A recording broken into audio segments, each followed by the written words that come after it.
नमस्कार मित्रांनो, मी शिव मडकुत्ते. लाडकी बहीण योजनेअंतर्गत महत्त्वपूर्ण अपडेट. लाडकी बहीण योजनेमधून 26 लाख महिला अपात्र असूनसुद्धा लाडकी बहीण योजनेचा लाभ घेत असल्याची माहिती शासनाकडून मिळाली आहे.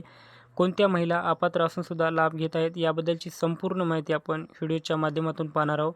त्यासाठी व्हिडिओ शेवटपर्यंत पहा. चॅनलवर नवीन असेल तर चॅनलला सबस्क्राईब करून ठेवा. असेच नवीन व्हिडिओ तुम्हाला भेटत राहतील. तर पहा, या ठिकाणी मुख्यमंत्री माझी लाडकी बहीण योजनेअंतर्गत पात्र ठरलेल्या सर्व अर्जाची ओळख पटवण्यासाठी महिला व बालविकास विभागाने शासनाच्या सर्व विभागाकडून माहिती मागवली होती.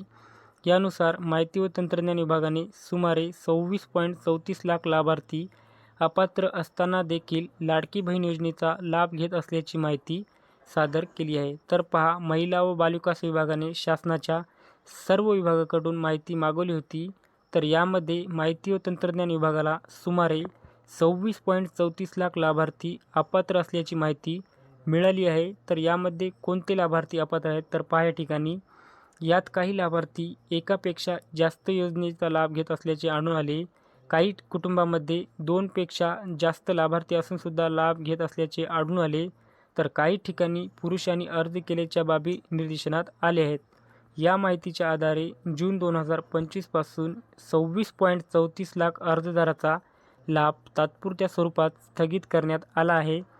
या व्यतिरिक्त पात्र असलेल्या सुमारे 2.25 कोटी पात्र लाडकी बहीण योजनेच्या लाभार्थ्यांना जून 2025 महिन्याचा सन्मान निधी वितरित करण्यात आला आहे. तर पहा, या ठिकाणी जून 2025 पासून 26.34 लाख अर्जदाराचा लाभ तात्पुरत्या स्वरूपात कमी करण्यात आला आहे. या व्यतिरिक्त पात्र असलेल्या सुमारे 2.25 कोटी पात्र लाडक्या बहिणींना जून 2025 महिन्याचा सन्मान निधी वितरित करण्यात आला आहे, अशी यामध्ये स्पष्ट माहिती दिली आहे. तर पुढे पहा, तात्पुरत्या स्वरूपात लाभ स्थगित केलेल्या 26.34 लाख लाभार्थ्यांच्या माहितीच्या संबंधित जिल्हाधिकाऱ्याकडून शहानिशा करून त्यापैकी जे लाभार्थी पात्र ठरतील त्यांचा लाभ शासनातर्फे पुन्हा सुरू करण्यात येईल.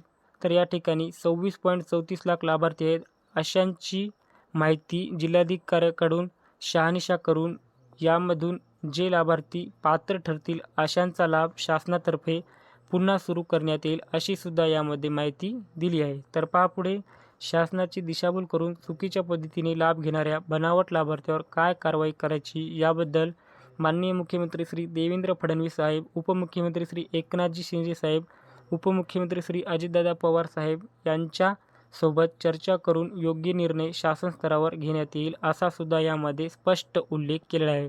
तर अशा प्रकारची महत्त्वपूर्ण माहिती होती. माहिती आवडल्यास नक्की चॅनलला सबस्क्राईब करा. धन्यवाद.